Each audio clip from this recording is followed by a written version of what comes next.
Let's have a look at the Quantize button on the CDJs, the settings, and why it's useful. So before we go and look at Quantize and everything else to do with it, we're assuming that your beat grids are all correct and you've checked and changed them when you needed to on the tracks you're using. So in a nutshell, Quantize corrects the timing for your cue points, your hot cues, and your loops when you're setting them and when you're triggering them. So if I wanted to set a cue point or a hot cue on the track that I've got loaded here with Quantize on, it's going to set it to the nearest beat, as you can see here. If I was to trigger a hot cue by tapping the hot cue buttons, the CDJ will now correct my timing when I trigger them to the nearest beat. You have to be aware of your Quantize beat value and also careful depending on your intentions.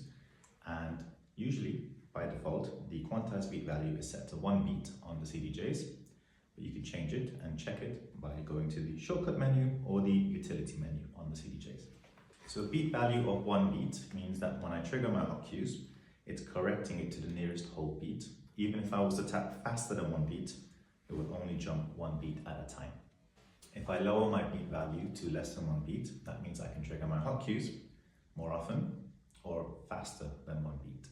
Cue points and loops are set to a whole beat by default. You can't go any lower than a whole beat. Unless you use loop mode, then you can set loops straight away to less than a beat.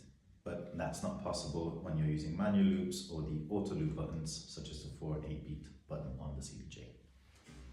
I'll now show you an example where I have to lower my beat value to less than a beat to use the hot cues to do some finger drumming.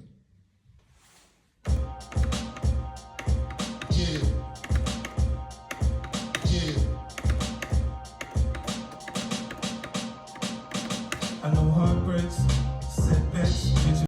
And finally, you can turn Quantize off and then set your cue points, hot cues, and loops off the grid.